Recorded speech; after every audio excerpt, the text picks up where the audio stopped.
아저씨, 우리 아빠 어디 있어요? 분홍 가방을 맨 아이가 저를 올려다봤습니다. 그 순간 온몸이 굳어버렸어요. 밝은 갈색 눈동자, 오똑한 코, 인매까지 제 어릴 적 모습 그대로였습니다.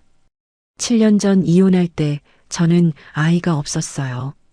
그런데 장모님이 데려다 달라던 먼 친척 아이가 저를 똑같이 닮았습니다. 일주일째 같은 옷을 입었다고 냄새난다며 놀림받는 아이. 콩팥 치료비 때문에 사우디로 떠난 엄마. 텅 빈 냉장고뿐인 허름한 빌라. 이 아이의 나이는 정확히 7살이었어요. 도대체 누가 거짓말을 하고 있는 걸까요? 그리고 이 아이는 정말 누구의 딸일까요? 사연 시작 전 구독과 좋아요로 함께 해주세요. 500억 규모 의료기기 수출 계약이 성사되었습니다. 상대 측 대표가 계약서에 서명하는 순간 저는 겉으로는 침착한 표정을 유지했지만 속으로는 주먹을 불끈 쥐었어요. 3개월간의 숨막히는 협상이 드디어 끝난 겁니다. 회의실을 나서면서 넥타이를 느슨하게 풀었습니다. 엘리베이터 안에서 잠시 벽에 기댔어요. 온몸에서 힘이 빠져나가는 게 느껴졌죠. 성공의 짜릿함보다 피로가 먼저 밀려왔습니다. 이게 제 일상이었어요. 승리의 순간조차 제대로 즐기지 못하는 그런 삶이었죠. 집에 도착한 시간은 저녁 6시였습니다. 현관 센서 등이 켜지면서 텅 빈 집안이 드러났어요. 100평이 넘는 이 대저택에 혼자 사는 게 벌써 7년째입니다. 양복 상의를 벗어 소파에 던지려는 순간 휴대폰이 울렸어요. 발신자를 확인하는 순간 저는 그 자리에 얼어붙었습니다. 화면에 뜬 이름은 장모님이었어요. 7년 동안 단 한 번도 연락이 없던 분이 갑자기 어쩐 일일까요? 떨리는 손으로 통화 버튼을 눌렀습니다. 임서방, 잘 지냈나? 갑자기 연락해서 미안해. 염치 없지만 부탁이 있어서 전화했네. 장모님의 목소리가 떨고 있었어요. 무언가 급박한 일이 생긴 게 분명했죠. 저도 모르게 몸이 굳어졌습니다. 장모님, 무슨 일이세요? 괜찮으신 거예요? 오늘 시장 가다가 교통사고가 났어. 크게 다친 건 아닌데 3일에서 4일 정도는 입원해야 한다네. 중내산에 할 정도는 아니니 너무 걱정하지 말고. 안도의 한숨이 나왔지만 곧바로 의문이 들었습니다. 그런데 왜 저한테 전화를 하신 걸까요? 7년이나 연락 한 번 없다가. 희정이는요? 희정이는 뭐 하길래 교통사고 당한 장모님을 혼자 둔 거예요? 저도 모르게 마음속의 말이 튀어나왔습니다. 7년간 희정이에 대한 소식은 전혀 묻지 않았습니다. 아주 작은 사실만으로도 애써 쌓아올린 벽이 무너질까 두려웠거든요. 아니, 그게 희정이는 지금 사우디에 파견 나가 있어. 산업보건 간호사로. 그래서 연락이 좀 어려워. 장모님이 다급하게 말을 이었습니다. 사우디아라비아라니. 희정이가 그런 먼 곳까지 일하러 갔다는 게 믿기지 않았어요. 집 근처 보건소에서 일하던 희정이가 왜 그런 선택을 했을까요? 그런데 임서방, 내가 정말 미안한데 부탁이 하나 있어. 장모님의 목소리가 더욱 조심스러워졌습니다. 내가 누구네 먼 친척 아이를 하나 맡아서 키우고 있거든. 임서방은 말해도 모르는 사람이야. 7살짜리 여자아이인데 이름이 예린이야. 내가 입원해 있는 동안 유치원 하원 좀 도와줄 수 있겠나? 정말 며칠만 부탁함세. 먼 친척 아이라는 말에 저는 고개를 갸웃했습니다. 장모님이 그런 아이를 키우고 있다는 얘기는 처음이었거든요. 하지만 다친 장모님의 부탁을 거절할 수는 없었습니다. 지금은 끊어진 관계라 해도 한때는 저를 아들처럼 대해주신 분이었으니까요. 네, 알겠습니다. 유치원이 어디인지 주소 좀 알려주세요. 장모님이 유치원 이름과 주소를 불러주었습니다. 저는 메모하면서도 이상한 느낌을 지울 수 없었어요. 차 시동을 걸고 길 위에 올랐지만 마음이 묘하게 무거워져 저는 잠시 핸들을 잡은 손에 힘을 주었습니다. 장모님의 목소리에서 느껴졌던 미묘한 떨림이 자꾸 귓가에 맴돌았어요. 그리고 그 떨림은 자연스럽게 아주 오래전에 또 다른 떨림을 떠올리게 했습니다. 희정과 결혼하던 시절, 우리는 가진 것 하나 제대로 없었지만 함께하는 모든 게 행복했습니다. 발 하나 제대로 뻗기 힘들 만큼 좁은 월세집이었지만 둘이 있을 때만큼은 궁궐도 부럽지 않았어요. 퇴근 후 집에 돌아오면 희정은 소반 위에 갓 끓인 된장찌개를 올려두고 기다리곤 했습니다. 작은 소반 위 몇 없는 반찬을 보면서도 저는 이상하게 마음이 편했습니다. 그때의 저는 이렇게 소박한 삶 속에서도 서로 사랑하며 살 수 있구나, 그렇게 믿고 살았습니다. 그런데 시간이 흐르면서 제 마음은 다른 방향으로 틀어지기 시작했습니다. 아무리 발버둥 쳐도 회사는 제자리 걸음이었고 가난에 대한 불안이 천천히 고개를 들었어요. 저는 행복보다 생존을 먼저 생각하게 됐습니다. 아버지의 실패, 집안의 남은 빚, 어머니의 병, 과거의 모든 그림자들이 제 곁을 맴돌았죠. 저는 가난이 다시 저를 삼킬까 두려워 밤마다 이를 악물고 버텼습니다. 그래서 저는 일에만 매달렸어요. 어느 순간부터 희정의 표정이 조금씩 달라지고 있다는 걸 알면서도 애써 모른 척했습니다. 그러던 어느 날 밤, 희정이 제 옆에 조심스럽게 앉았습니다. 희정의 가느다란 손끝이 조심스레 맞닿으며 살짝 떨리는 듯 보였습니다. 여보, 우리 아기 갖는 거 말이야. 어떻게 생각해? 저는 그 순간 심장이 멎는 것처럼 숨통이 조여왔습니다. 아이, 책임, 미래. 지금의 저는 감당할 수 없는 것들이었죠. 지금 우리 상황에서 아이는 우리의 족쇄야. 제 말이 끝나기가 무섭게 희정의 표정이 무너져 내렸습니다. 갈피를 못 잡는 희정의 눈동자가 흔들리는 사이 숨이 멈춘 듯한 침묵이 방 안을 가득 채웠죠. 그 후로 우리의 관계는 싸늘하게 식어갔습니다. 서로를 바라보던 나날은 어느새 서로를 피하는 시간으로 바뀌었어요. 결국 얼마 가지 못 가 이혼 서류에 도장을 찍던 날, 희정도 저도 아무 말이 없었습니다. 그 뒤로 7년. 저는 제가 꿈꿔왔던 성공을 했죠. 그런데 이상하게도 그 모든 것들이 지금 이 순간엔 아무 의미도 없어 보였습니다. 그렇게 지난 7년의 기억을 조용히 삼키는 사이 어느새 유치원에 도착했습니다. 시계를 보니 오후 7시를 갓 넘기고 있었죠. 하원 시간이 한참 지난 시각이었습니다. 주차장에는 제 차 말고는 아무것도 없었어요. 유치원 현관문을 열고 들어가니 당직 선생님이 피곤한 표정으로 저를 맞았습니다. 예린이 보호자님이시죠? 하원 시간이 2시간이나 지났어요.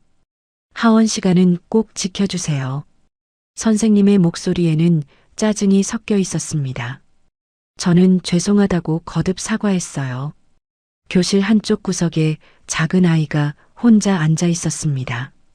크레파스로 뭔가를 열심히 그리고 있었죠. 제가 다가가자 아이가 고개를 들었습니다. 그 순간 저는 숨이 멎는 줄 알았어요. 밝은 갈색빛 눈동자, 오똑한 코, 앙증맞은 입술, 모든 게 너무나 익숙했습니다. 어린 시절 앨범 속 제 사진을 보는 것 같았어요. 아니, 이건 우연이겠지. 그럴 리가 없어. 하지만 심장이 미친 듯이 뛰기 시작했습니다. 손바닥에는 식은땀이 났죠. 아저씨는 누구세요? 예린이가 경계 어린 눈으로 물었습니다. 할머니가 데리러 오라고 하셨어. 할머니가 좀 다치셔서 병원에 계시거든. 할머니가요? 할머니 어디 다쳤는데요? 아니야, 크게 아프신 건 아니고 며칠만 병원에 계시면 돼. 제가 억지로 미소를 지으며 말했습니다. 예린이는 가방을 메고 일어났어요. 작은 손으로 그림을 접어서 가방에 넣는 모습이 조심스러웠죠. 차로 향하면서 예린이의 손을 잡았습니다. 그 작고 따뜻한 손, 제 손을 꼭 잡는 그 힘이 왜 이렇게 가슴을 아프게 하는지 그때는 몰랐습니다. 차 안에서 예린이는 계속 창밖을 보고 있었습니다. 가끔 곁눈질로 제 얼굴을 훔쳐보기도 했죠. 저 또한 저도 모르게 자꾸 시선이 가서 그 아이를 몰래 봤습니다. 볼수록 제 어린 시절과 닮아 있었어요. 특히 고집스럽게 입을 다문 그 표정이 꼭 제 것 같았습니다. 병원에 도착하자 예린이가 먼저 뛰어내렸습니다. 그리고는 병실을 아는 듯이 앞서 걸어갔어요. 저는 그 뒤를 따라갔죠. 병실 문을 열고 들어가자 예린이가 장모님께 뛰어갔습니다. 할머니, 예린이가 장모님을 꼭 안았어요. 장모님도 예린이를 품에 안으며 머리를 쓰다듬었죠. 그 모습은 영락없는 할머니와 손녀였습니다. 저는 그 광경을 보면서 머릿속이 하얘졌습니다. 희정과의 만남을 계산해 보았어요. 너무나 정확하게 맞아떨어졌죠. 7년 전 이혼. 예린이의 나이 7살. 장모님은 잠시 제 얼굴을 바라보다가 오래도록 마음속에 담아두었던 미안함을 꺼내듯 조심스레 말씀하셨습니다. 임서방 고맙네. 불쑥 괜한 부탁을 한 건 아닌가 한창 걱정하고 있던 참이었어. 하지만 저는 장모님의 눈을 제대로 볼 수가 없었어요. 물어봐야 할 것들이 산더미 같았지만 예린이 앞에서는 아무 말도 할 수가 없었죠. 예린아, 이 아저씨가 할미 대신 며칠 동안 유치원 데려다 주실 거야. 고맙다고 인사해야지. 감사합니다, 아저씨. 예린이가 꾸벅 인사했습니다. 괜찮습니다. 그런데 장모님, 예린이 정말 먼 친척분 아이 맞나요? 제 질문에 장모님의 표정이 순간 굳어졌습니다. 예린을 한번 쳐다보고는 작은 목소리로 대답했어요. 이 사람아, 큰일 날 소리를 하네. 사정이 있어서 잠시 맡아 키우는 걸세. 장모님의 떨리는 목소리, 흔들리는 눈동자, 모든 게 거짓을 말하고 있는 것 같았습니다. 속 시원한 대답을 듣지 못한 채 병실을 나왔습니다. 주차장으로 걸어가는 발걸음이 후들거렸어요. 만약 혹시라도 예린이가 제 딸이라면 희정은 왜 제게 말하지 않았던 걸까요? 아니면 혹시 그날 밤 희정이 아이를 갖자고 했을 때 이미 임신한 상태였던 걸까요? 끝없이 밀려드는 꼬리를 무는 의문에 저는 한참 동안 집으로 출발할 수 없었습니다. 다음 날 아침 6시 30분에 눈이 떠졌습니다. 평소보다 1시간이나 일찍이었죠. 어제 밤새 예린이 생각에 제대로 잠을 못 잤거든요. 침대에서 일어나 거울을 봤습니다. 눈가에 다크서클이 짙게 내려앉아 있었어요. 오늘부터 예린이를 유치원에 데려다 줘야 합니다. 장모님이 퇴원할 때까지 며칠은 더 이 일을 해야 한다고 하셨죠. 이상하게도 부담스럽다기보다는 뭔가 설레는 기분이 들었습니다. 병원에 도착하자 예린이는 어제와 똑같은 옷을 입고 등원 준비를 마친 채 기다리고 있었어요.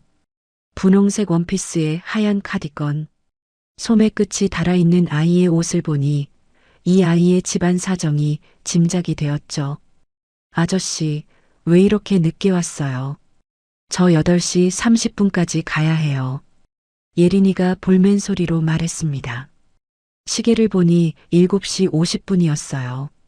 충분한 시간이었는데도 아이는 초조해하고 있었죠. 차에 타자마자 예린이는 멍하니 창밖을 보기 시작했습니다. 뭔가 물어보고 싶은 게 있는지 입을 열었다가 다시 다물기를 반복했어요. 엄마는 다른 나라에 돈 벌러 갔어요. 정적을 깨고 예린이가 말했습니다. 저는 백미러로 아이의 얼굴을 봤어요. 표정이 어두웠죠. 그래, 어느 나라에 가셨는데?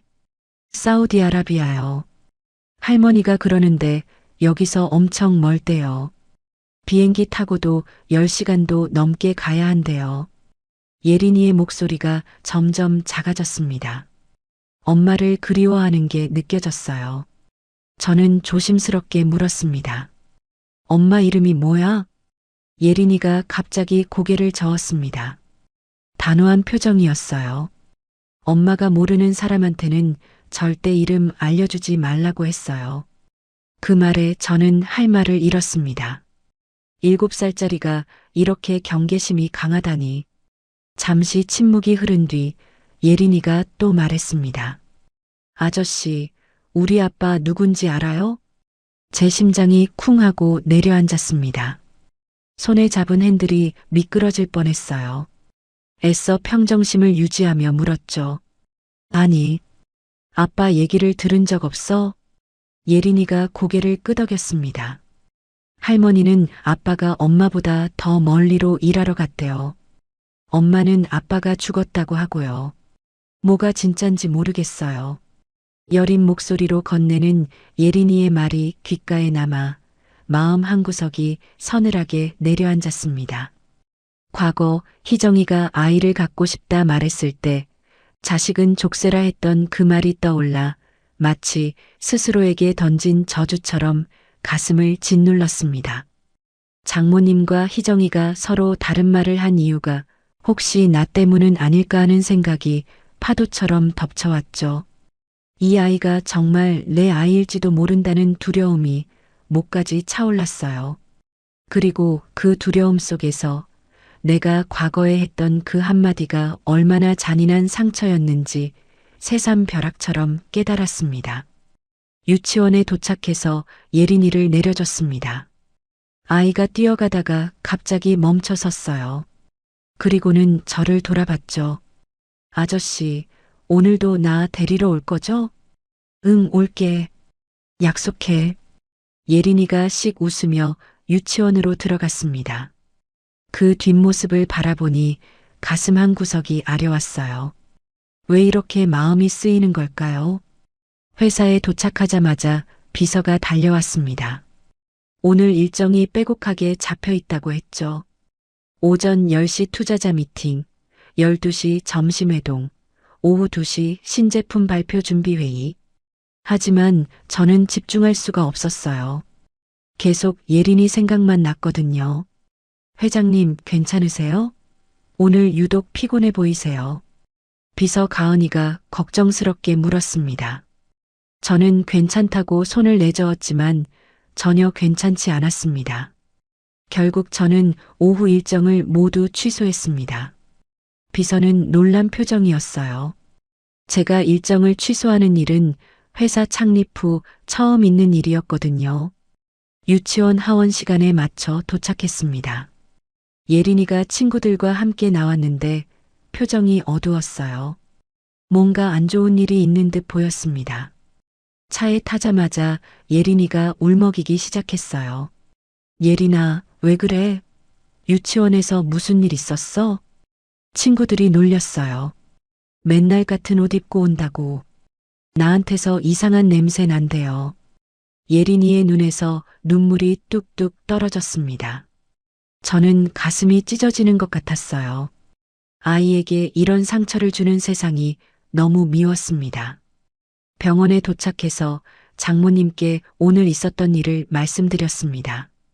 장모님도 안타까운 표정이었어요. 임서방, 미안하지만 예린이 좀 데리고 집에 가서 옷 챙겨와 줄 수 있겠나? 애가 아직 손이 야무지질 않아서 잘 씻은 건지 꼭 좀 봐줘야 해. 저는 순간 멈칫했습니다. 여자아이를 혼자 데리고 집에 가라고요? 이 정도로 저를 신뢰한다는 게 이상했어요. 보통 이런 부탁은 가족한테나 하는 거 아닌가요? 이 애는 콩팥이 안 좋아서 감기 걸리면 큰일이야. 머리에 물기 하나 없이 말려야 해. 콩팥이 안 좋다는 말에 또 가슴이 철렁했습니다. 아이가 아픈 거였어요. 그것도 꽤나 심각한 병인 것 같았죠. 예린이와 함께 집으로 향했습니다. 빌라 계단을 올라가는 예린이의 발걸음이 무거워 보였어요. 아이가 열쇠로 문을 열었습니다. 집 안으로 들어서는 순간 저는 숨이 막혔습니다. 너무 작고 낡은 집이었어요. 여기저기 벽지가 들떠 떨어져 있었고 그 틈 사이로 검은 곰팡이가 스며 나온 것이 눈에 띄었습니다. 3단으로 된 서랍장을 열어보니 아이 옷이라고는 거의 없었어요. 티셔츠와 바지 두세 벌. 그게 전부였습니다. 낡은 인형 하나와 색이 바랜 머리핀 몇 개가 서랍에 들어 있었죠. 그런데 책상 서랍을 열다가 저는 그만 멈춰섰습니다. 병원 영수증들이 가득했어요. 소아신장내과, 검사비, 약값. 금액을 보니 어마어마했습니다.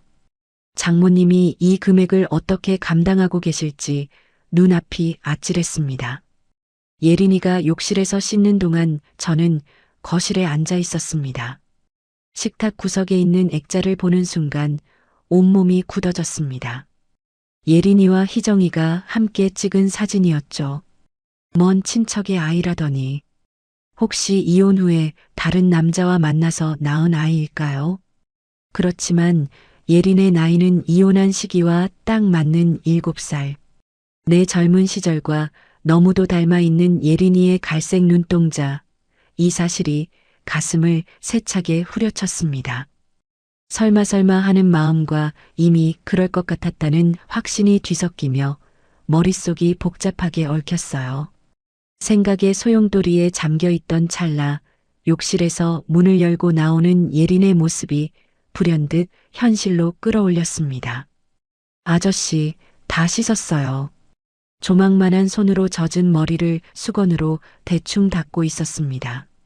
저는 드라이기를 찾아 아이의 머리를 말려줬습니다. 부드러운 머릿결이 손가락 사이로 스쳐 지나갔어요. 아저씨는 결혼 안 했어요?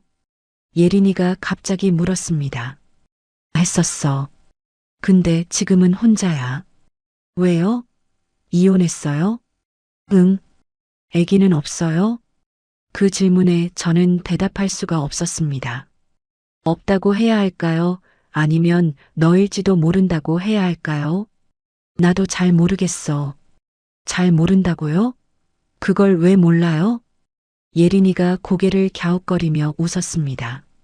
머리를 다 말리고 깨끗한 옷으로 갈아입은 예린이는 훨씬 예뻐 보였습니다.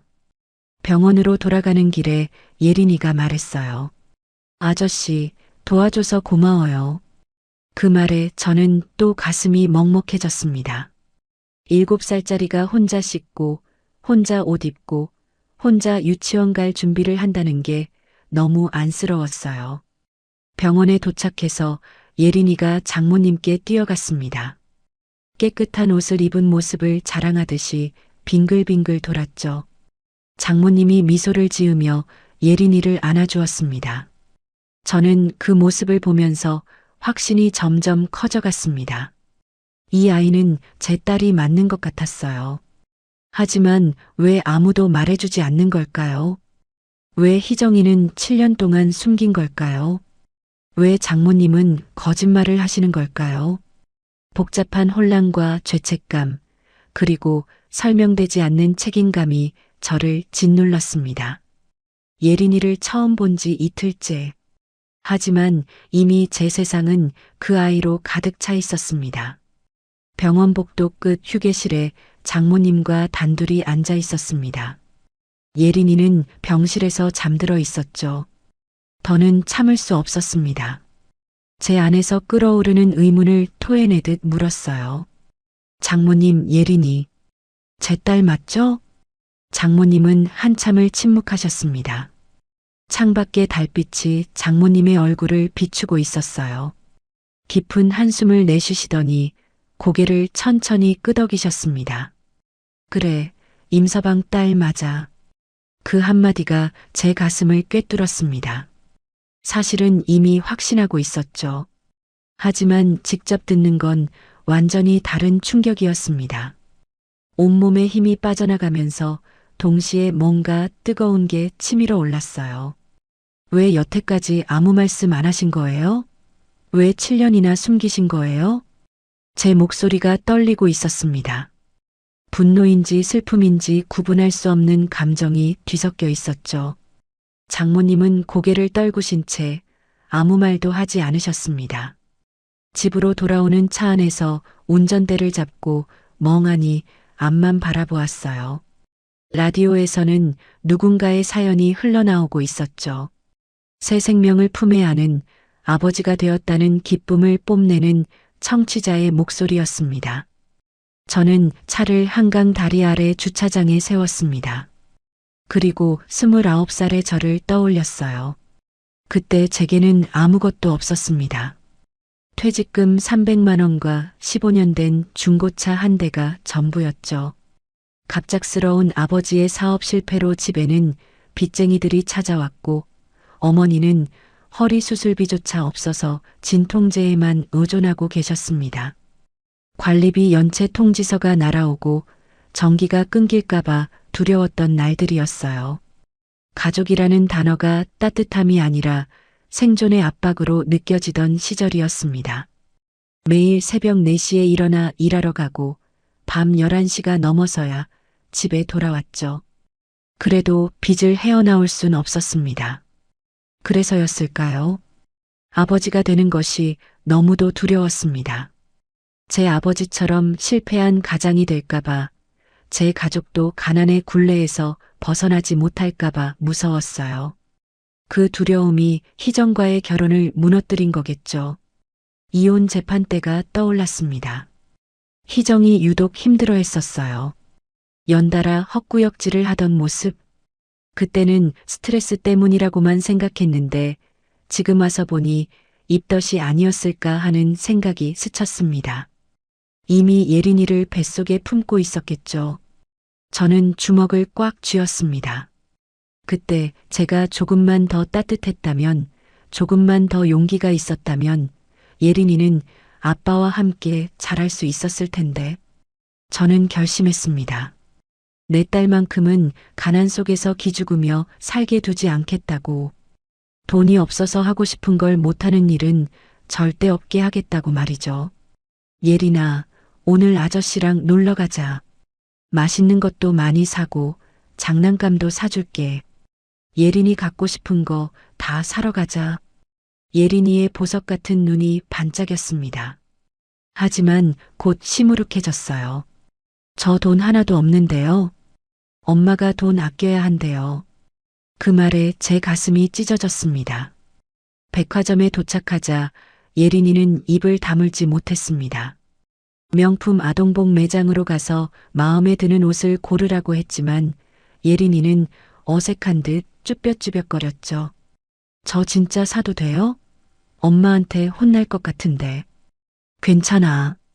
아저씨가 선물하는 거야. 머리부터 발끝까지 새 옷으로 갈아입은 예린이는 거울 앞에서 춤을 추듯 몇 바퀴를 돌았습니다.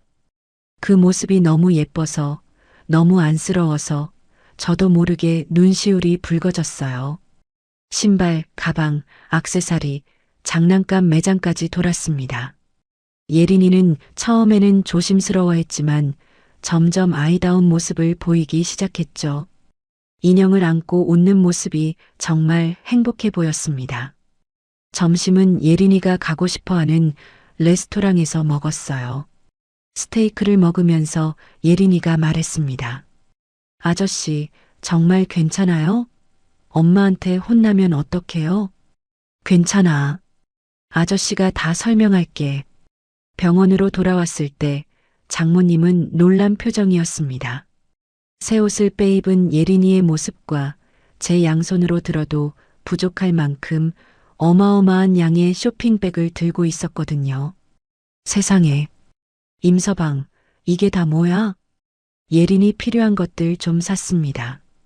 저는 지갑에서 통장과 카드를 꺼내 장모님께 건넸어요. 치료비, 생활비, 앞으로 필요한 건 전부 제가 책임지겠습니다. 후원 방식으로 보내드릴 수도 있고 통장을 따로 만들어도 됩니다. 장모님의 표정이 차갑게 굳어졌습니다. 예상과 다른 반응이었어요. 임서방, 돈으로는 못 메우는 구멍이 있는 법이야. 아직도 그걸 모른단 말인가. 장모님의 목소리가 차가웠습니다. 자네는 예나 지금이나 어찌 그렇게 똑같아. 돈. 그 돈 때문에 이 사단이 난 거 아직도 모르겠나? 저는 순간 말문이 막혔습니다. 예린이에 대한 제 방식의 사랑을 드러낸 것뿐인데 장모님이 이렇게까지 나를 세우실 줄은 생각지 못했어요. 어쩐지 제 마음이 닿지 못한 채 엇나갔다는 느낌이 서늘하게 스쳤습니다. 희정이 알면 어떨 것 같나? 그 말에 저는 아무 대답도 할 수 없었습니다. 장모님의 목소리는 차가웠지만 그 안에 담긴 진심만은 너무 분명했죠. 희정이는 단 한 번도 제 돈을 바란 적이 없었습니다. 희정이 원했던 건 돈으로 살 수 없는 것들, 제가 끝내 내어주지 못한 사랑과 온기, 그리고 함께 꾸릴 가족이었습니다. 병원을 나와 차에 앉는 순간 온몸에 힘이 빠지며 깊은 한숨이 새어나왔습니다. 문득 깨달았어요. 내가 지금껏 내민 건 돈뿐이었고 정작 마음은 단 한 번도 제대로 내어준 적이 없었다는 사실을요. 39이라는 나이에 처음으로 성공이란 이름 아래 쌓아 올린 것들이 얼마나 얄팍하고 초라한지 여실히 느껴졌습니다. 7년 동안 저는 오직 버는 법만 배웠습니다. 잃어버린 것들을 되찾는 법은 깨닫지 못했죠. 그 결과 가장 소중한 사람들을 잃었고 그 빈자리를 채우겠다며 또다시 돈부터 꺼내드는 제 자신이 경멸스럽기까지 했습니다. 예린이가 제 딸이라는 사실을 알고도 기쁨보다 두려움이 앞섰습니다. 아버지라 불릴 자격조차 없는 사람이 된 것은 아닐까?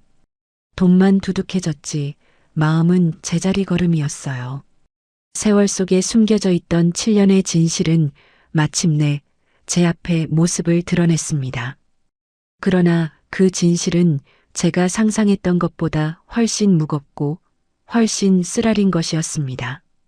장모님이 퇴원하시는 날이 왔습니다. 병원 로비에서 기다리고 있는데 휠체어를 탄 장모님이 간호사와 함께 나오셨어요. 나흘 동안 병원에 계셨는데도 얼굴색이 여전히 좋지 않으셨습니다. 걸음걸이도 불안정해서 예린이가 장모님 팔을 꼭 잡고 있었죠. 차에 타시면서도 장모님은 허리를 잡고 인상을 찌푸리셨습니다. 예린이가 걱정스러운 눈으로 장모님을 바라봤어요. 저는 백미러로 그 모습을 보면서 마음이 무거워졌습니다. 집에 도착해서 장모님을 모시고 올라가는데 계단 하나하나가 힘겨워 보이셨습니다. 예린이가 뒤에서 장모님을 밀어드리고 저는 앞에서 부축했어요. 겨우 집에 들어가서 장모님이 바닥에 앉으셨고 저는 결심한 듯 말했습니다. 장모님 몸이 완전히 나으실 때까지 제가 예린이 등하원 맡겠습니다. 장모님이 놀란 눈으로 저를 보셨어요. 예린이도 눈을 동그랗게 뜨고 있었죠. 아닐세, 임서방. 그럴 필요 없어. 이제 신세는 그만 져야지. 장모님 지금 걷는 것도 힘드신데 어떻게 예린이를 유치원까지 데려다 주세요. 제가 하겠습니다. 장모님은 한참을 망설이시다가 결국 고개를 끄덕이셨습니다. 못 이기는 척 하셨지만 사실은 안도하시는 것 같았어요. 예린이가 제 손을 살짝 잡았다가 놓았습니다. 그 작은 손길이 제 가슴을 뛰게 했어요. 다음 날 아침 저는 일찍 예린이를 데리러 갔습니다. 예린이는 이미 준비를 마치고 현관에서 기다리고 있었어요. 새로 산 분홍색 가방을 메고 있었는데 너무 예뻐서 저도 모르게 미소가 지어졌죠. 현관에 쪼그리고 앉은 채 저는 장난스럽게 말했습니다. 예린아, 오늘 아저씨랑 유치원 땡땡이 치고 놀러 갈까? 예린이의 눈이 반짝였어요. 하지만 곧 고개를 저었죠. 안 돼요. 할머니한테 혼나요. 한 번쯤은 괜찮지 않을까? 아저씨도 어릴 때 가끔 학교 안 가고 놀았는데. 거실에 앉아 계시던 장모님이 한숨을 쉬며 말씀하셨습니다. 자꾸 이러면 안 돼. 애습관 들어. 딱 오늘만이야. 알겠지? 장모님의 허락이 떨어지자 예린이는 참지 못하고 소리를 질렀어요. 진짜요? 나 아저씨랑 놀고 싶었어요. 그 말에 제 가슴이 따뜻해졌습니다. 예린이가 저와 시간을 보내고 싶어 한다는 게 너무 기뻤어요. 7년이라는 공백이 조금씩 메워지는 것 같았죠.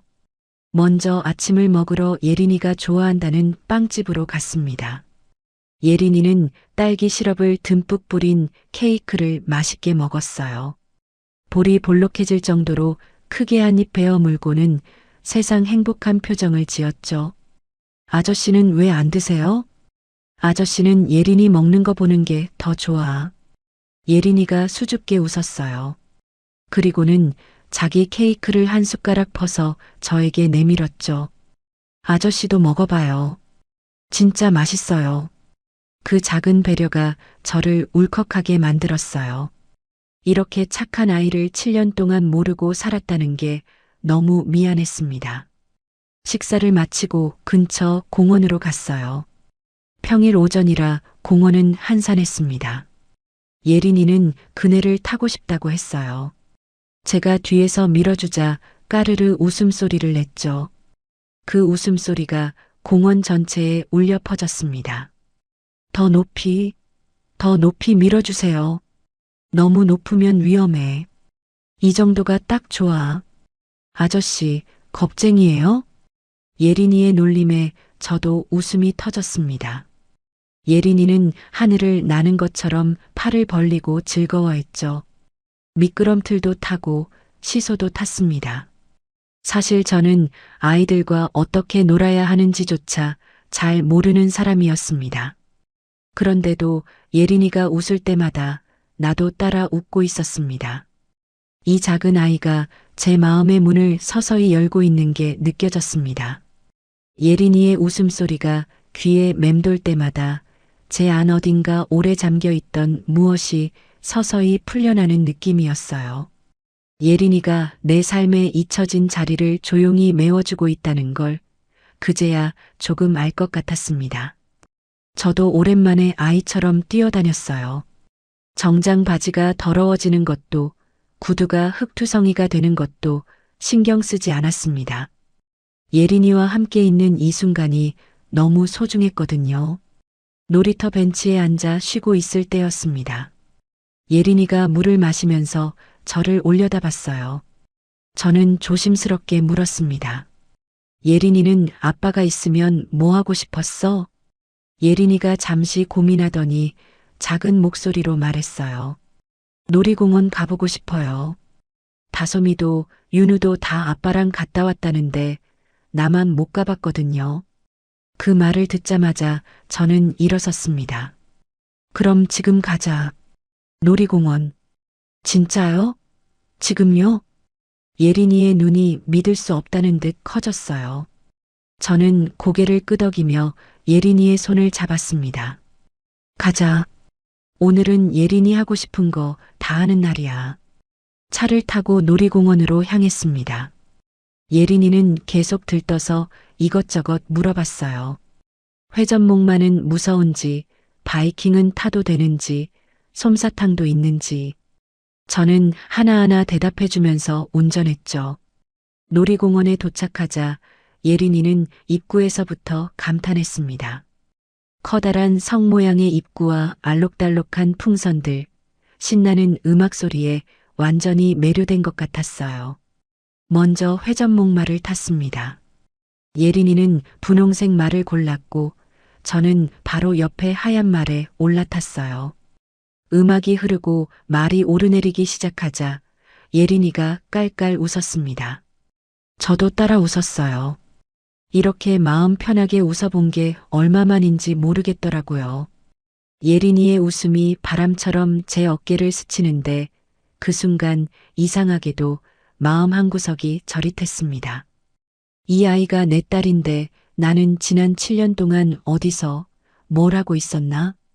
그런 생각이 자꾸만 가슴속에 고개를 들었죠.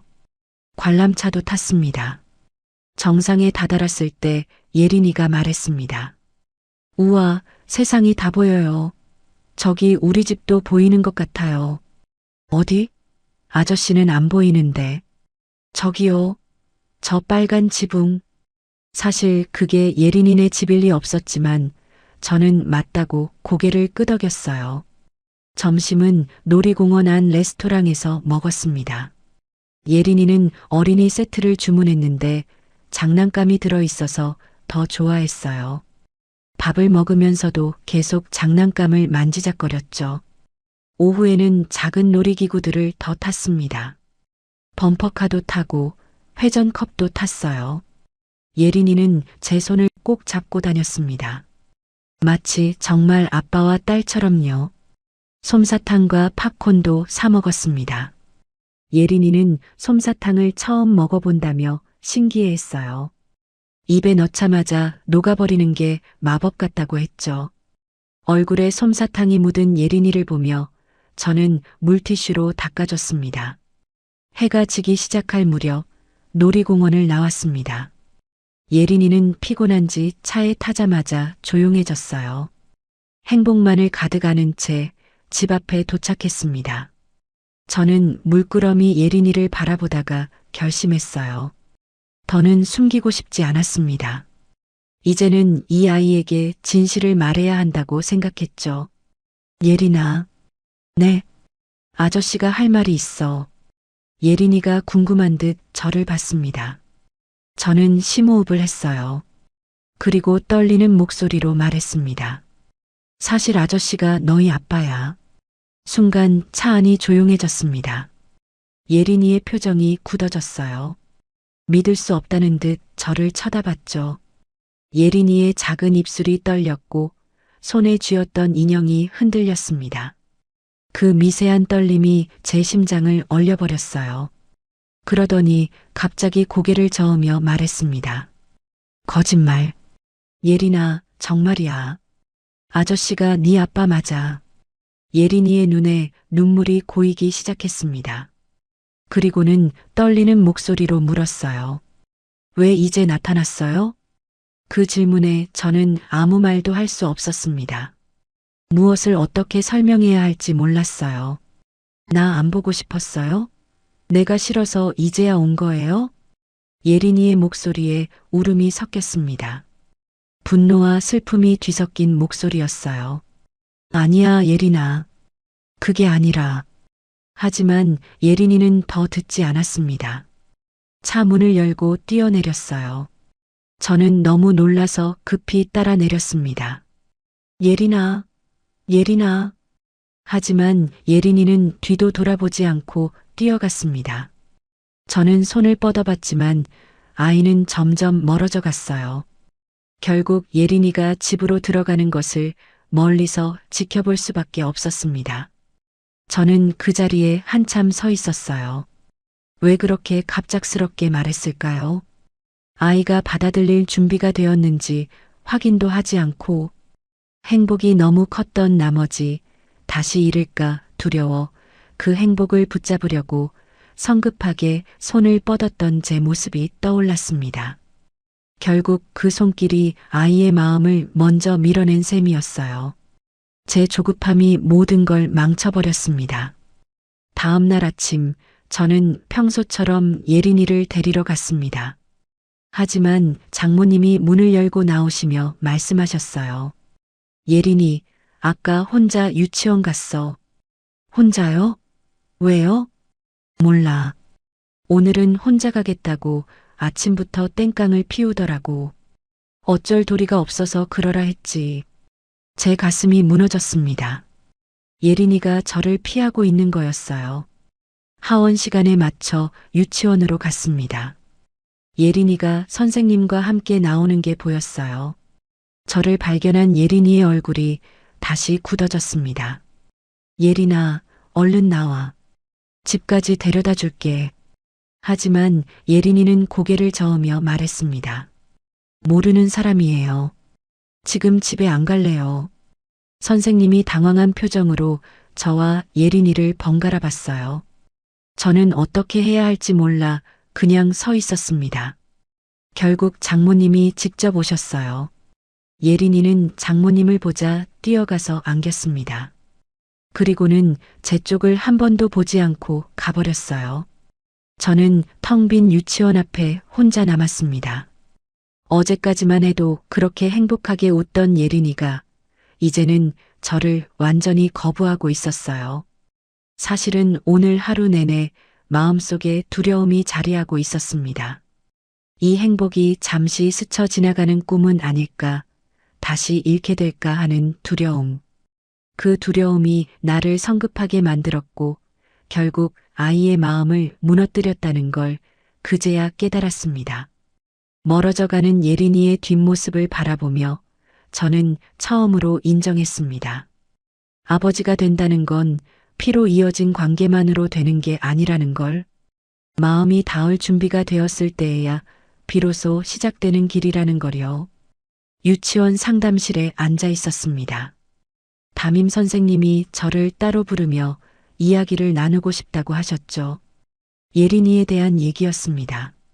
선생님의 표정이 심상치 않아서 저는 불안한 마음으로 기다렸습니다. 요즘 예린이 감정 기복이 심해요. 혼자 놀이터에 오랫동안 앉아 있기도 하고 친구들과도 잘 어울리지 않아요. 걱정됩니다. 선생님의 말에 제 가슴이 철렁 내려앉았습니다. 갑작스럽게 제가 아빠라고 고백한 이후로 예린이가 변한 걸까요? 창밖을 보니 예린이가 작은 벤치에 혼자 앉아 무릎을 꼭 끌어안고 바닥만 내려다보고 있었습니다. 그 작은 어깨 위에 내려앉은 고민이 아이의 것이라고 믿기 어려울 만큼 무거워 보였죠. 저는 예린이에게 다가가려다 결국 멈췄습니다. 내가 손을 뻗는 순간 혹시 이 조심스런 거리마저 깨뜨릴까 두려워서였어요. 지금 제가 다가가면 되레 더 상처를 줄 것 같았습니다. 멀찍이서 지켜보는 것밖에 할 수 없는 제 자신이 너무 한심했습니다. 일주일이 지난 어느 저녁이었습니다. 장모님이 병원 검사를 받으러 가신 사이 제가 예린이를 맡아 돌보고 있었죠. 예린이는 여전히 저를 경계하는 눈빛으로 일정한 거리를 둔 채 집안을 조용히 서성이고 있었어요. 오늘은 예린이가 좋아한다는 라면을 끓여 먹기로 했습니다. 예린아, 계란 넣을까? 네. 짧은 대답이 돌아왔습니다. 후루룩 국물을 떠먹는 소리만 식탁 위를 채우고 둘 사이엔 묵직한 침묵이 깔려 있었습니다. 억지로라도 무슨 말을 해 어색함을 깨야 할 것 같았어요. 오랜만에 집안에 이렇게 조용한 저녁이 찾아와 마음이 잠시 느슨해지려던 바로 그때였습니다. 갑자기 현관문이 발칵 열렸습니다. 문가에 커다란 캐리어를 끌고선 여자가 들어왔어요. 희정이었습니다. 7년 만에 보는 얼굴은 많이 수척했지만 여전히 아름다웠습니다. 순간 시간이 멈춘 것처럼 젓가락을 들던 제 손이 허공에서 멈춰 섰습니다. 그녀의 표정이 굳어지는 속도는 제가 현실을 이해하는 속도보다 빨랐습니다. 자기 집에서 자기 딸과 라면을 먹고 있는 전 남편을 보게 되었으니까요. 엄마, 예린이가 달려가 희정에게 안겼습니다. 희정도 예린이를 꼭 안았지만 눈은 제게서 떨어지지 않았습니다. 당신이 여긴 왜 있어요? 희정의 목소리는 차갑고 단단했습니다. 저는 당황해서 더듬거리며 말했죠. 아니, 그게 아니라 장모님이 병원 가셔서. 우리 집 비밀번호는 또 어떻게 알고 들어왔는데요? 그리고 왜 애랑 둘이 있는 거예요? 할 말이 없었습니다. 제 입에서 나오는 모든 말이 변명처럼 들릴 것만 같았죠. 희정의 눈에는 분노가 차올라 있었습니다. 장모님이 병원에서 돌아오자마자 희정은 장모님을 붙들고 방으로 들어갔습니다. 애한테 아빠가 필요해. 너 맨날 바깥으로 나다닐 때 예린이는 혼자였어. 그게 애를 위한 삶이냐? 장모님의 목소리가 들렸습니다. 희정이 거칠게 대답했죠. 여태껏 제가 키웠어요. 남편 도움 하나 없이 지금까지 제가 키웠다고요. 두 사람의 말다툼이 점점 고조되자 예린이가 불안해했습니다. 저는 예린이를 데리고 방으로 들어갔습니다. 아이에게 책을 읽어주며 재웠죠. 책장을 넘기는 제 손은 떨렸고 글자는 눈에 들어오지도 않았지만 이 작은 아이가 그 혼란 속에서 잠이라도 편히 들길 바라는 마음 하나로 끝까지 읽어내려갔습니다. 아이가 잠든 후에야 희정과 단둘이 거실에 마주 앉을 수 있었습니다. 희정이 먼저 입을 열었습니다. 예린이, 당신 딸 맞아요. 근데 그래서 그게 뭐요? 그 말이 비수처럼 날아왔습니다. 인정하면서도 동시에 거부하는 말이었죠. 7년 동안 죽으나 사나 애 키운 건 나예요. 당신이 아니라. 희정의 목소리가 떨렸고 눈가에 눈물이 맺혔습니다. 저는 그녀가 얼마나 힘들었을지 상상조차 할 수 없었습니다. 희정의 지난 세월이 떠올랐습니다. 야간 근무를 마치고 쓰러질 듯 피곤한 몸으로도 예린이 이유식을 만들던 모습, 아픈 아이를 업고 새벽 응급실로 뛰어가던 모습, 그 모든 시간을 혼자 견뎌낸 희정이었습니다. 갑자기 희정이 휴대폰을 꺼내 화면을 제 앞에 들이밀었습니다. 이거, 당신이 그때 보낸 문자, 너무 오래돼서 기억이 안 나나 보죠? 다시는 찾아오지 마. 사랑하는 사람 생겼어. 저는 그 문자를 보고 충격을 받았습니다. 제가 보낸 적 없는 문자였습니다. 난 이런 문자 보낸 적 없어. 그럼 귀신이 보냈다는 거예요? 희정은 믿지 않는 눈빛이었습니다. 저는 문자의 발신 시간을 확인했고 기억을 더듬었습니다. 이날 국무총리가 방문하던 날이야.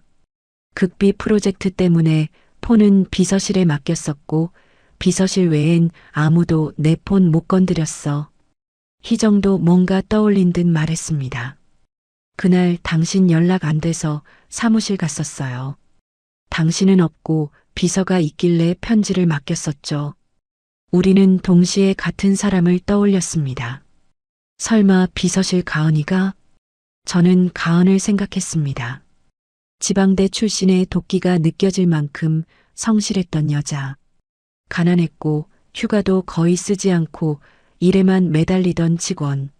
늘 야근을 자처하며 서류 더미 속에 파묻혀 있던 뒷모습, 회의실 문 옆에서 제 눈치를 살피던 표정들.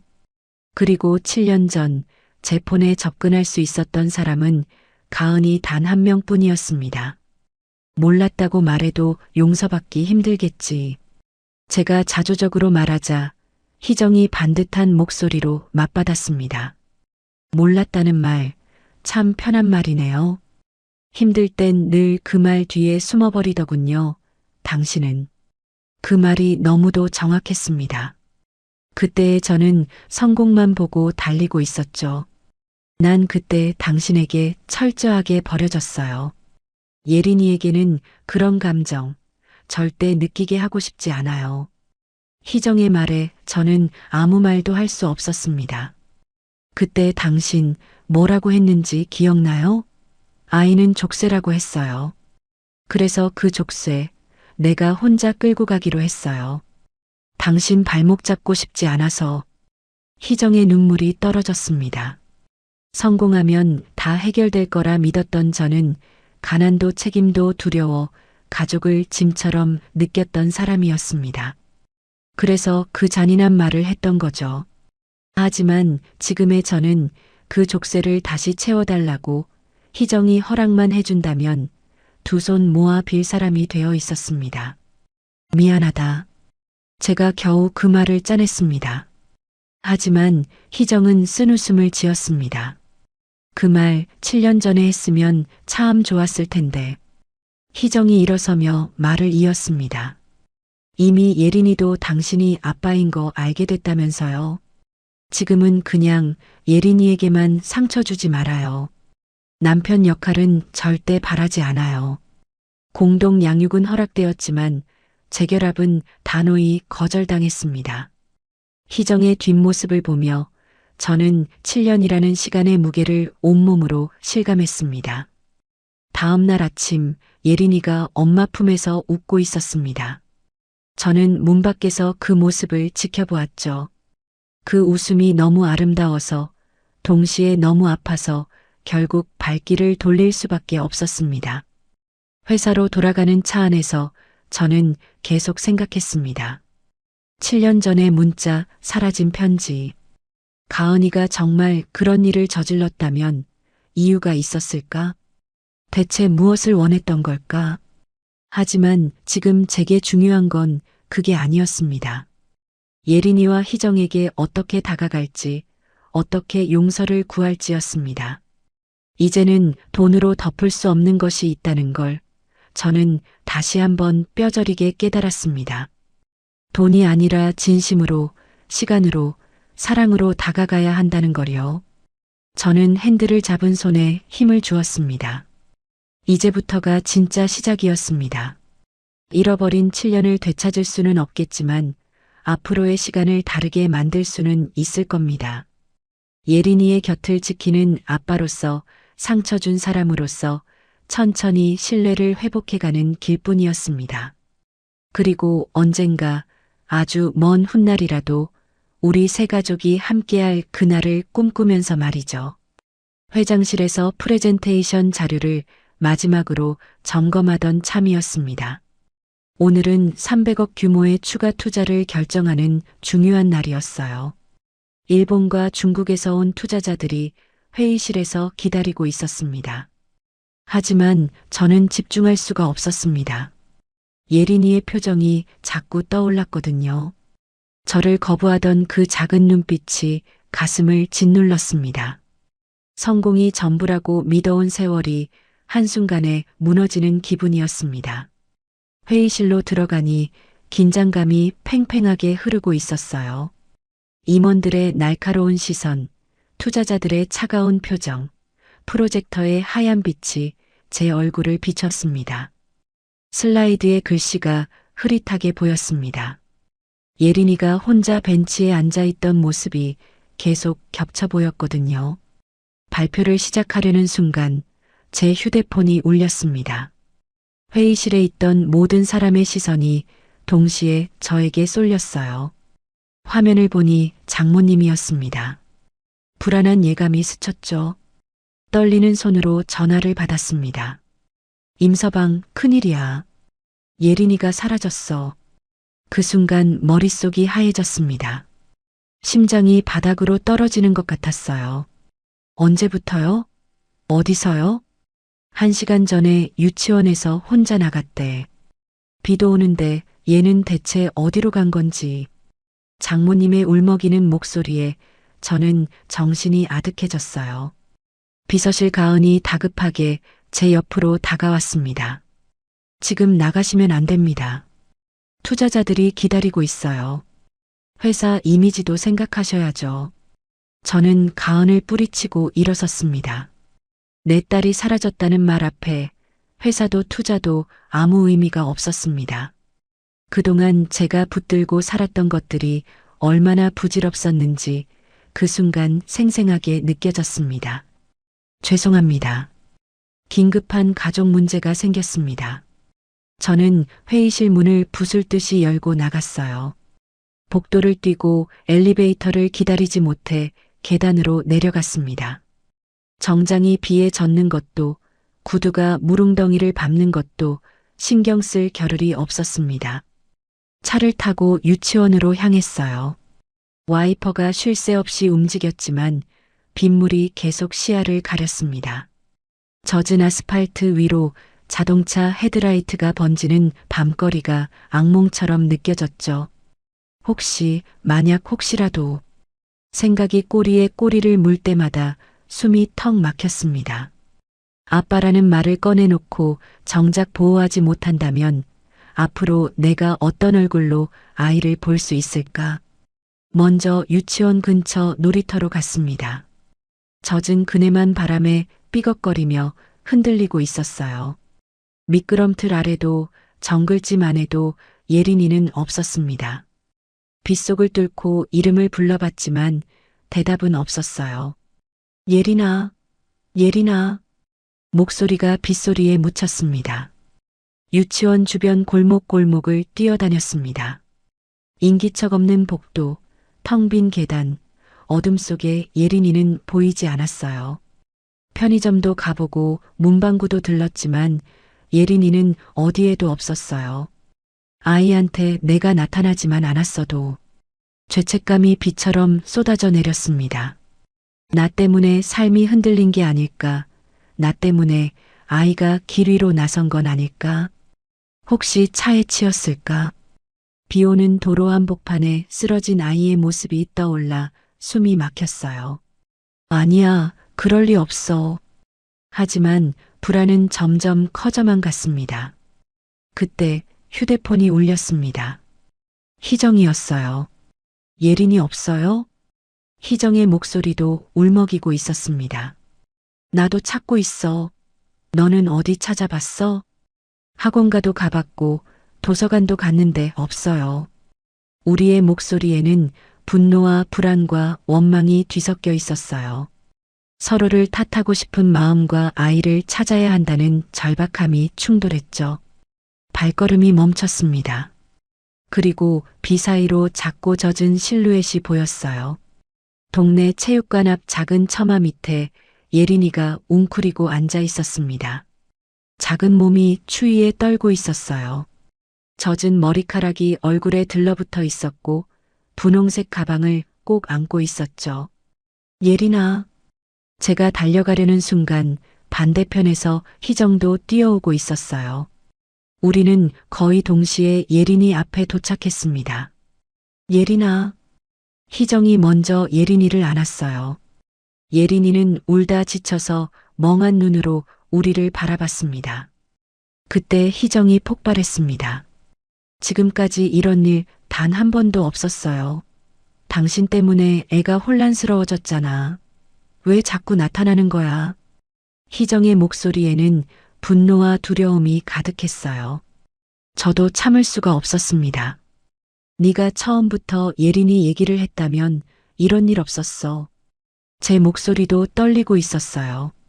입으로는 희정을 탓하고 있었지만 속으로는 나 때문이라는 자책에 제정신이 아니었습니다. 말은 엇나가고 마음은 거꾸로 흐르는 순간이었어요. 분노와 죄책감이 뒤섞여서 통제할 수가 없었죠. 7년 동안 혼자 키운 건 나야. 이제 와서 아빠 행세야? 내 딸인 것도 몰랐잖아. 네가 숨긴 거잖아. 우리는 빗속에서 서로에게 상처 주는 말들을 쏟아냈습니다. 예린이는 우리 사이에서 점점 작아지고 있었어요. 그때 예린이가 울부짖었습니다. 둘이 싸우는 거 싫어요. 예린이의 눈에서 눈물이 폭포처럼 쏟아졌습니다. 나 때문에 싸우는 거면 내가 숨어버리면 되잖아요. 그 말에 저와 희정은 동시에 얼어붙었습니다. 빗속에서 완전한 정적이 내려앉았어요. 우리가 얼마나 어리석었는지, 얼마나 이기적이었는지 깨달았죠. 우리의 싸움이 예린에게 얼마나 큰 상처를 줬는지 뒤늦게 알았습니다. 저와 희정은 동시에 예린이를 끌어안았어요. 세 사람의 체온이 빗속에서 뒤섞였습니다. 예린이의 작은 몸이 우리 품에서 계속 떨고 있었어요. 미안해, 예린아. 정말 미안해. 희정이 울면서 말했습니다. 저도 예린이를 더 꼭 안으며 속삭였어요. 아빠가 미안해. 네가 없으면 안 돼. 절대 안 돼. 예린이는 우리 품에서 계속 울었습니다. 고사리 같은 손으로 우리를 꼭 잡고 놓지 않았어요. 빗물인지 눈물인지 구분할 수 없는 물방울이 우리 얼굴을 타고 흘렀죠. 그 순간 저는 깨달았습니다. 회장이라는 타이틀도 수천억의 계약도 회사의 성공도 내 아이의 울음 앞에서는 한 줌의 먼지였습니다. 제가 정말로 지켜야 할 것이 무엇인지, 제가 정말로 되어야 할 사람이 누구인지 알게 되었습니다. 희정도 같은 생각을 하는 것 같았어요. 우리는 말없이 예린이를 안고 있었습니다. 비는 계속 내리고 있었지만 우리는 그 자리를 떠나지 않았어요. 예린이가 떨리는 목소리로 말했습니다. 엄마도 아빠도 나 버리지 않을 거죠? 절대 안 버려. 약속해. 희정과 저는 동시에 대답했어요. 그리고 서로를 바라봤습니다. 7년의 간극이 여전히 존재했지만 예린이를 위해서라면 그 간극을 메울 수 있을 것 같았어요. 그리고 저는 마음속으로 조용히 다짐했습니다. 이제부터의 삶은 성공이 아니라 이 아이의 손을 놓지 않는 데 쓰겠다고. 빗속에서 우리 셋은 하나가 되었습니다. 빗속에서 예린이를 찾은 그날 이후 저는 회사가 아닌 가족을 중심으로 하루를 계획하기 시작했습니다. 아침 7시에 일어나 예린이를 유치원에 데려다 주고 오후 5시면 어김없이 데리러 갔어요. 주말이면 예린이가 좋아하는 동물원이나 놀이공원에 갔죠. 7년의 공백을 하루하루 채워가는 중이었습니다. 회장실 책상 위에는 이제 더 이상 계약서 뭉치가 쌓여 있지 않았어요. 대신 예린이가 크레파스로 그린 그림들이 자리를 차지했습니다. 삐뚤빼뚤한 선으로 그려진 세 사람. 아빠, 엄마, 그리고 가운데 웃고 있는 예린이. 그 그림을 볼 때마다 가슴 한구석이 따뜻해지면서도 아려왔어요. 오늘도 예린이를 데리러 유치원에 갔습니다. 하원 시간보다 20분 일찍 도착해서 차 안에서 기다리고 있었죠. 그때 멀리 가은이 보였습니다. 회사도 아닌 유치원 앞에 가은이 왜 있는지 이상했어요. 가은은 평소와 달리 굳은 표정이었고 누군가를 기다리는 듯 주변을 살피고 있었습니다. 잠시 후 희정이 나타났어요. 그런데 가은이 희정에게 다가가는 게 보였습니다. 두 사람이 대화를 시작했어요.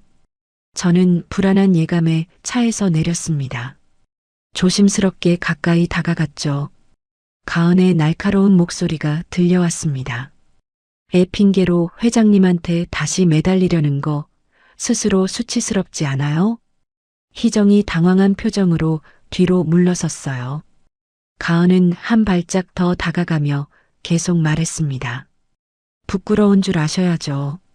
전처가 구질구질하게 자꾸 얼쩡거리는 거 말이에요.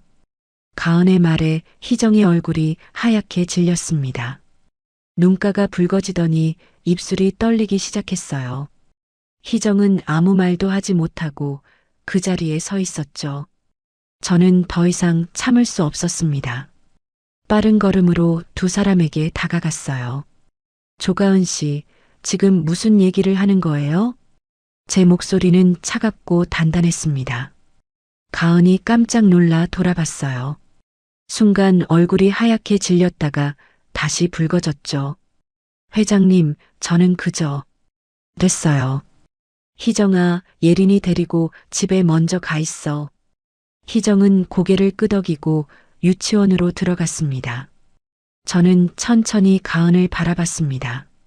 가은은 손가락을 꽉 쥔 채 떨고 있었고 표정은 어딘가 초조하게 일그러져 있었죠. 내일 아침 9시 회장실로 오게. 할 말이 있으니. 그 말만 남기고 저는 돌아섰습니다. 그날 밤 저는 좀처럼 잠을 이룰 수 없었습니다. 7년 전의 이혼, 연락 두절, 차가운 문자, 모든 퍼즐 조각이 머릿속에서 뒤죽박죽했죠. 새벽 4시, 결국 저는 회사로 향했습니다. IT 보안팀장을 긴급 호출했어요. 졸린 눈을 비비며 나타난 팀장에게 저는 부탁했습니다. 7년 전 3월 15일 내 휴대폰에서 발송된 문자 기록 찾아줄 수 있나? 팀장은 의아한 표정이었지만 곧바로 작업에 들어갔습니다. 오래된 백업 서버를 뒤지고 보안 로그를 하나하나 확인했어요.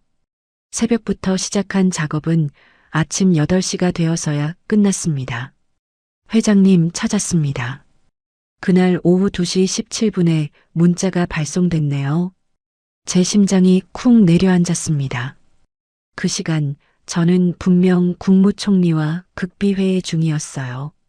휴대폰은 보안 규정상 비서실에 맡겨둔 상태였죠. 그 시간에 비서실 출입 기록도 확인해 줄 수 있나?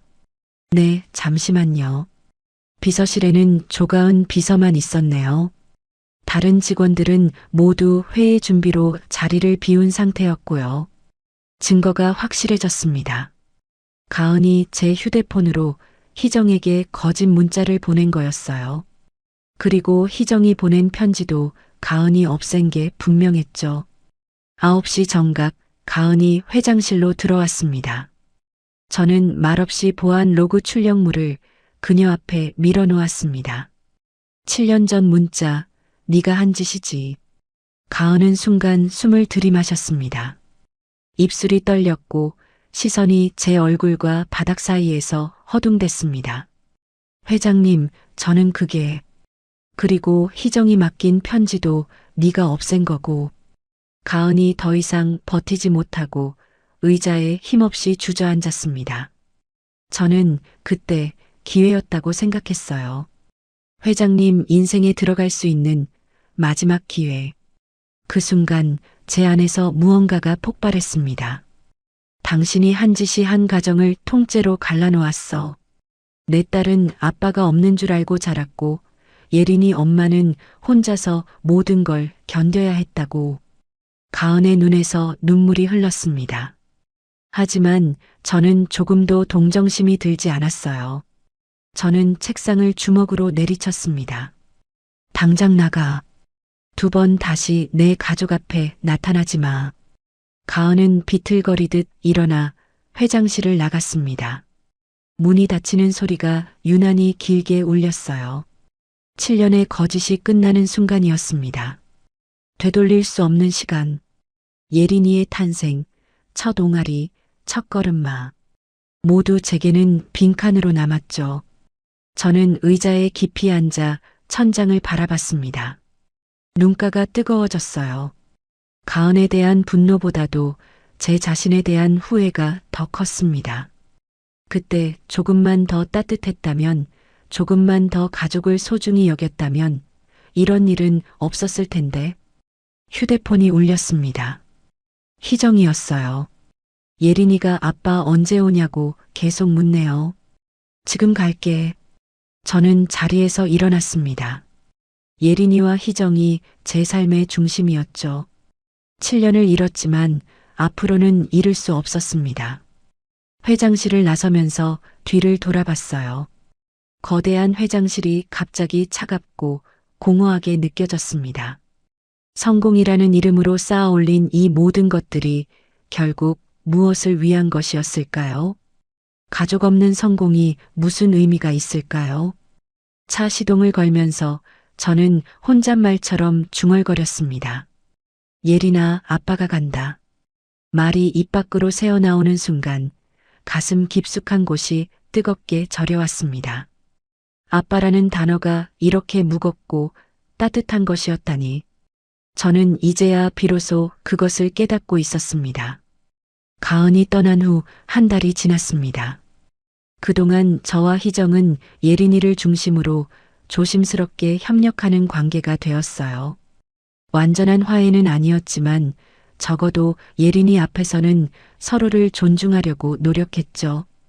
오늘도 저는 예린이를 데리러 유치원으로 향했습니다.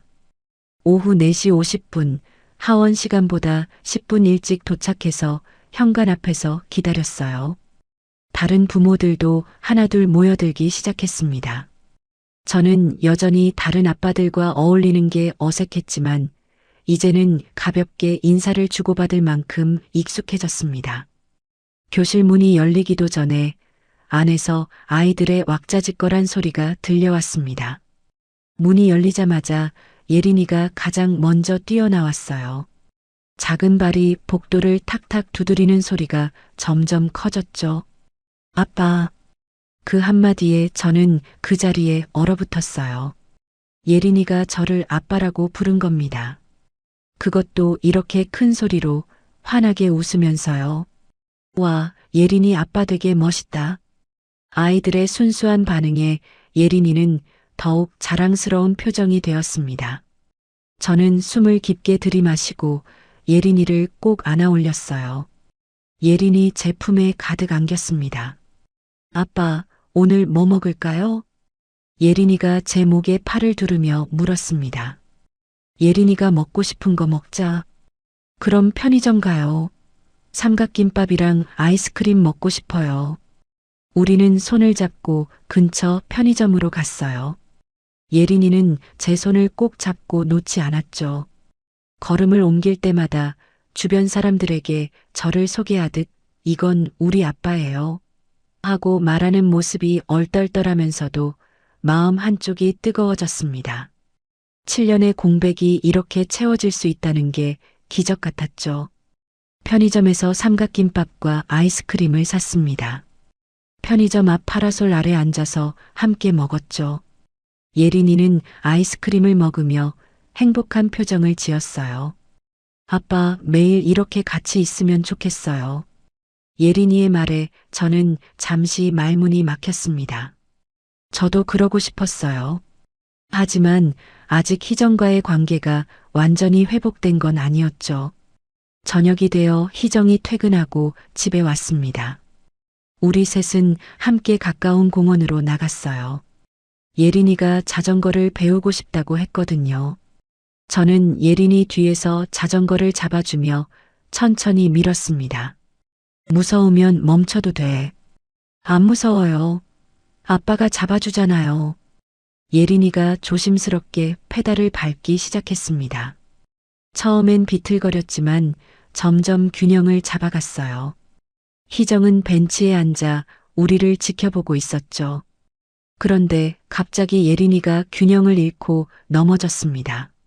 무릎에서 피가 배어나오자 예린이는 울음을 터뜨렸고 저는 순간 허둥지둥하며 주변을 두리번거렸습니다. 약국이 어디지? 병원 가야 하나? 그때 희정이 다가왔습니다. 차분히 가방에서 소독약과 반창고를 꺼내며 말했죠. 괜찮아요. 금방 나아요. 희정이 능숙하게 상처를 소독하고 반창고를 붙여주는 모습을 보며 저는 그동안 놓쳐온 시간만큼 배워야 할 것도 많다는 걸 다시 느꼈습니다. 희정이 제 당황한 얼굴을 보고 살짝 웃었고 그 미소가 오랜만에 편안하게 느껴졌습니다. 공원을 나와서 길거리 포장마차에 들렀어요.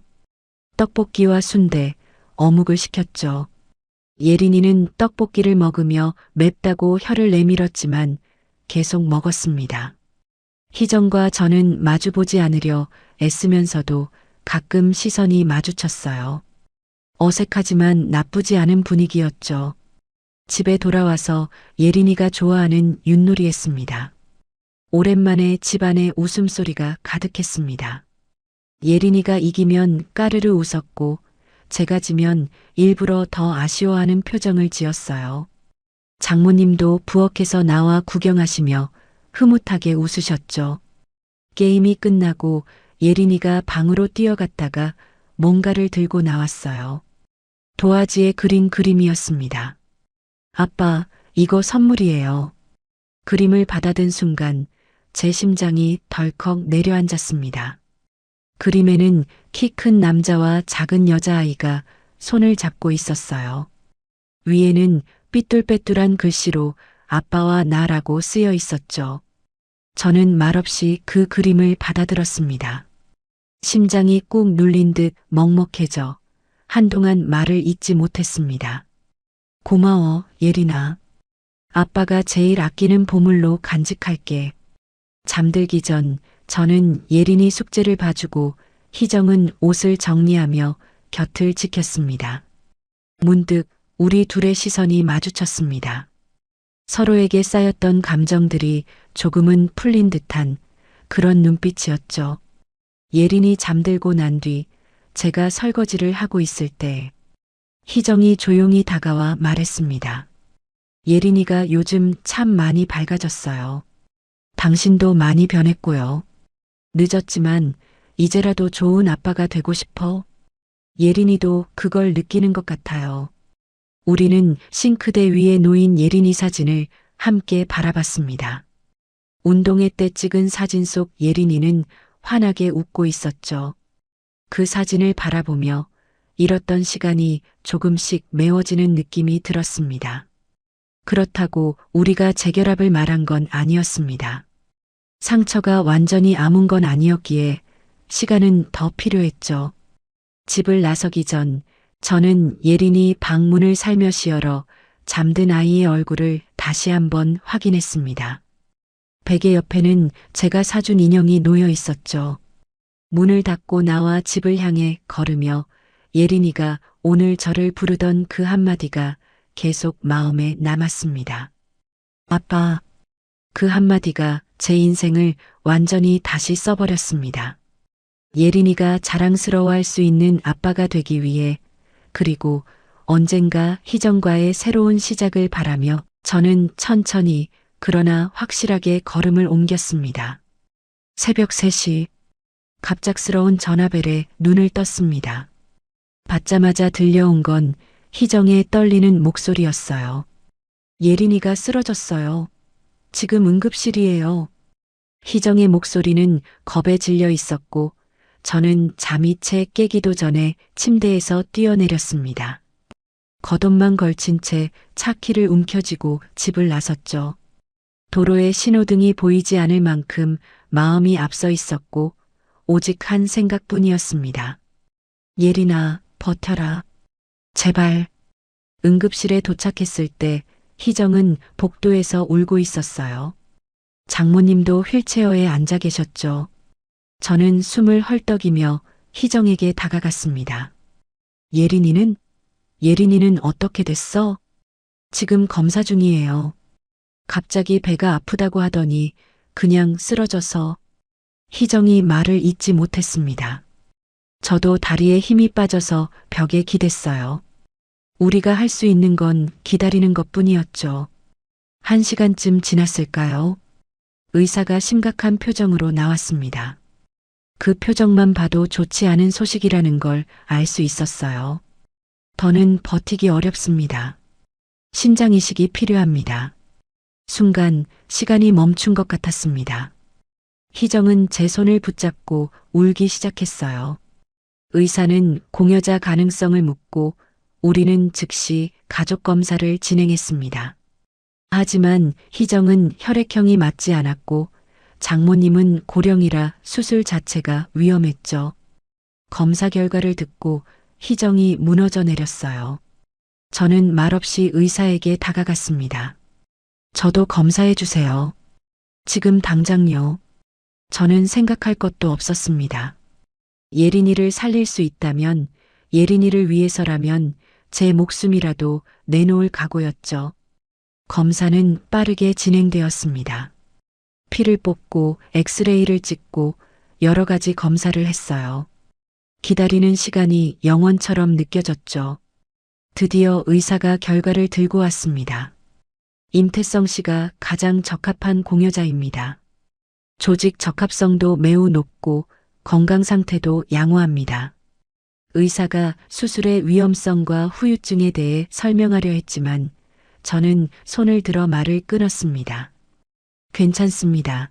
가능한 빨리 진행해 주세요. 희정이 충격과 감동이 뒤섞인 얼굴로 저를 바라봤어요. 눈에는 눈물이 가득했지만 아무 말도 하지 못했죠. 장모님도 말없이 제 손을 꼭 잡으셨습니다. 수술 준비가 빠르게 진행되었어요. 수술복으로 갈아입고 수술대에 누웠습니다. 천장에 하얀 불빛이 눈부셨어요. 마취 전 마지막으로 희정이 보호복을 입고 들어왔습니다. 정말 괜찮아요? 희정이 떨리는 목소리로 물었어요. 저는 미소를 지으며 고개를 끄덕였습니다. 아빠니까. 당연한 거야. 마취약이 들어가기 시작했습니다. 시야가 흐려지는 그 순간 저는 속으로 중얼거렸어요. 예린아, 아빠가 꼭 지켜줄게. 그리고 세상이 어두워졌습니다.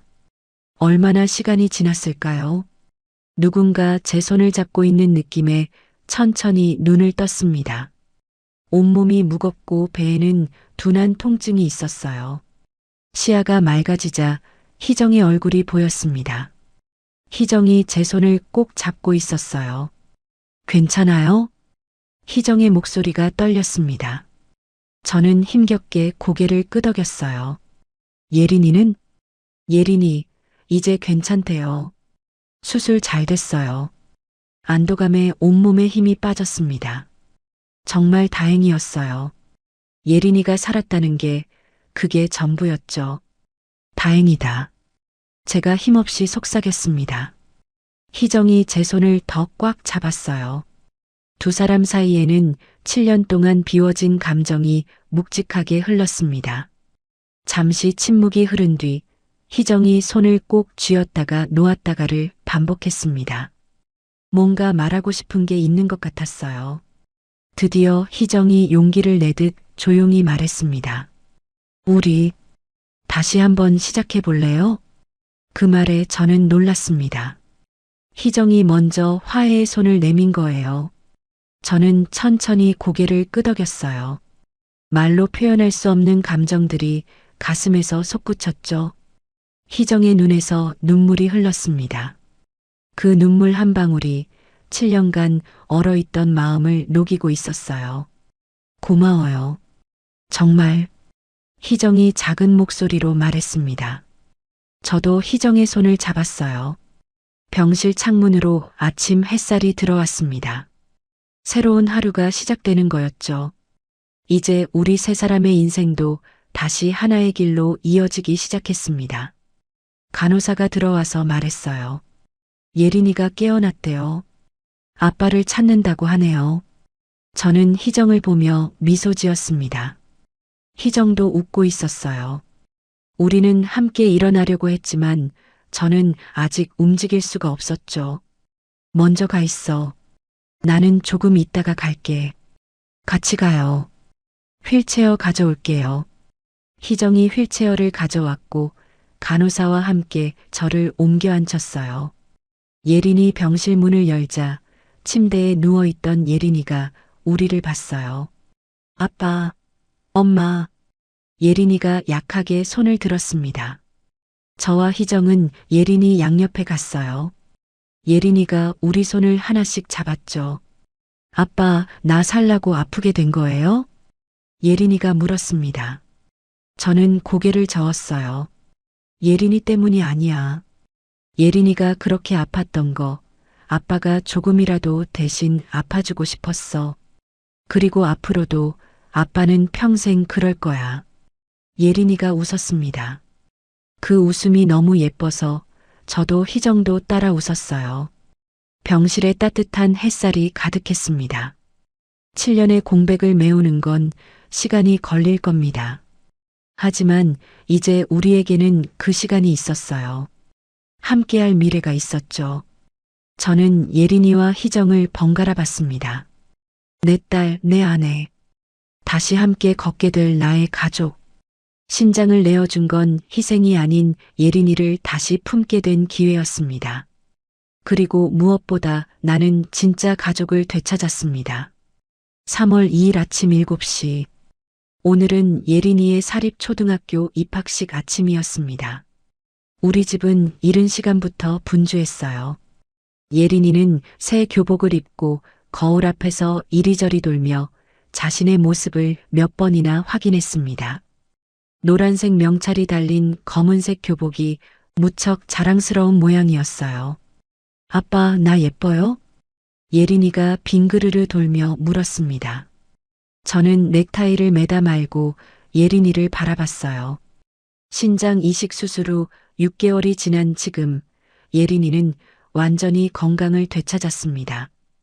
볼에는 홍조가 돌았고 눈은 반짝반짝 빛났죠.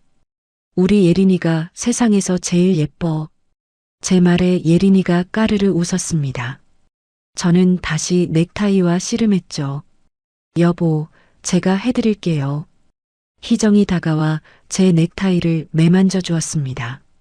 그런데 희정의 얼굴이 평소와 달라 보였어요. 뭔가 창백했고 이마에는 땀방울이 맺혀 있었죠. 어디 아픈 거 아니야? 제가 걱정스럽게 물었지만 희정은 고개를 저었습니다. 아니에요. 그냥 조금 속이 울렁거려서요. 아침을 너무 급하게 먹었나 봐요. 희정의 말에 저는 고개를 갸웃했지만 더 묻지는 않았습니다. 학교에 도착하니 운동장은 이미 사람들로 가득했습니다. 알록달록한 풍선과 현수막이 걸려 있었고 축하 음악이 흘러나왔어요. 새 학기의 설렘이 느껴졌죠. 예린이는 제 왼손과 희정의 오른손을 꼭 잡고 걸었습니다. 긴장하면서도 들뜬 마음이 전해졌어요. 예린아, 안 떨려? 제가 예린이에게 물었습니다. 예린이가 고개를 들어 저를 봤어요. 조금 떨려요. 근데 엄마 아빠랑 같이 있어서 괜찮아요. 그 말에 제 눈시울이 붉어졌습니다. 예린이의 첫 출발을 함께 한다는 사실이 너무나 감격스러웠어요. 강당에서 입학식이 시작됐습니다.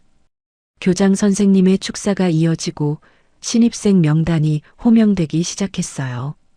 1학년 3반 15번 이메린. 예린이의 이름이 불렸습니다. 예린이가 벌떡 일어나 또렷한 목소리로 대답했어요. 네. 그 순간 저와 희정은 조용히 눈을 마주쳤습니다. 서로의 눈에는 같은 감정이 담겨 있었어요. 자부심과 감동, 그리고 사랑. 말로 표현할 수 없는 감정들이 시선을 통해 전해졌죠. 입학식이 끝나고 학교 정문 앞 포토존에서 사진 촬영이 이어졌습니다. 예린이는 꽃다발을 들고 환하게 웃었고 저는 조금 굳은 표정으로 멀뚱히 서 있었죠.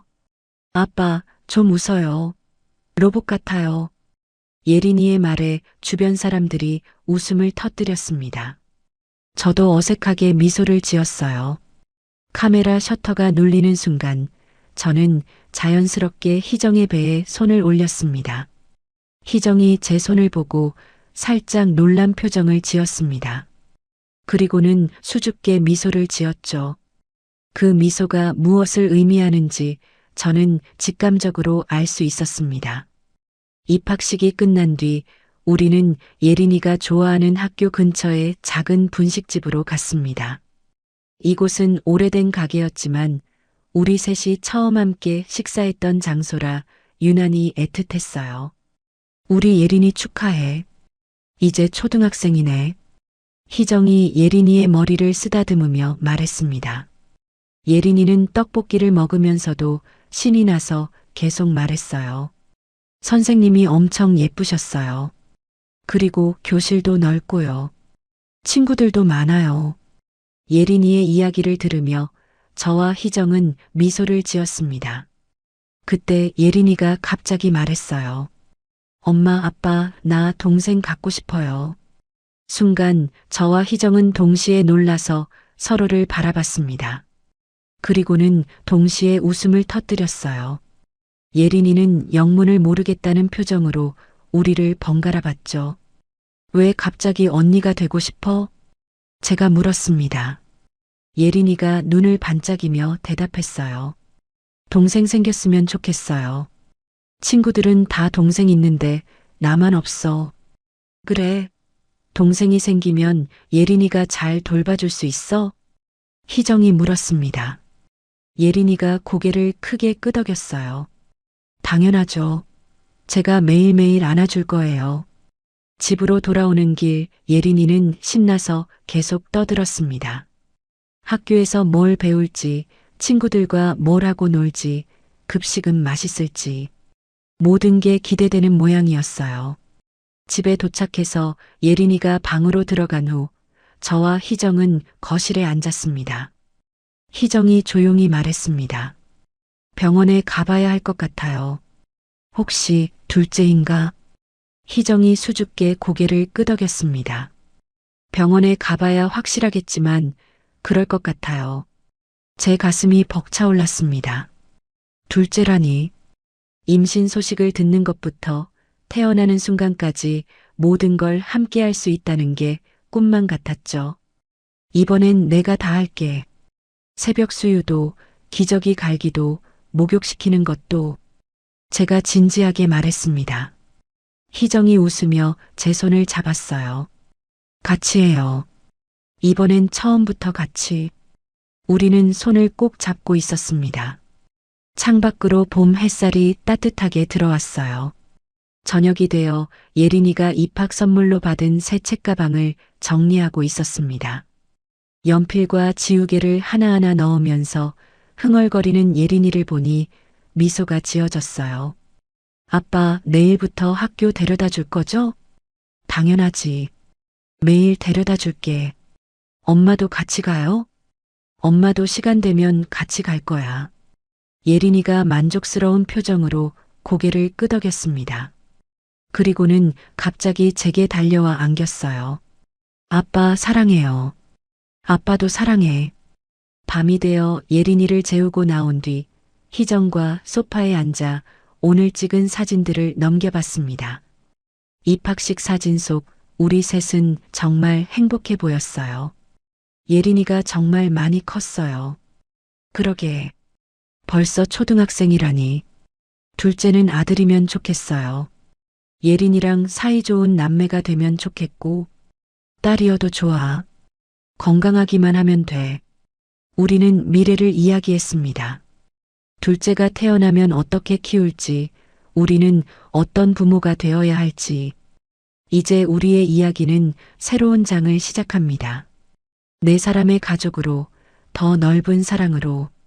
7년의 아픔을 지나온 우리는 이제 어떤 바람에도 흔들리지 않을 거예요. 저는 희정의 배에 손을 올렸습니다. 아직은 느껴지지 않지만 곧 새로운 생명이 자라나겠죠. 인생이란 참 신기합니다. 한때는 자식이 족쇄라고 생각했던 제가 이제는 가족이 날개라는 걸 알게 됐으니까요. 가족과 함께라면 어디든 날아갈 수 있을 것 같습니다. 오늘 이야기를 끝까지 들어주셔서 감사합니다. 어디에서 이야기를 듣고 계신지 댓글로 남겨주시면 한 분 한 분 반갑게 인사드리겠습니다. 오늘도 행복하시고 건강한 하루 보내시길 간절히 바랍니다. 다음 이야기로 찾아뵙겠습니다. 구독, 좋아요 부탁드립니다. 햇살 같은 이야기였습니다.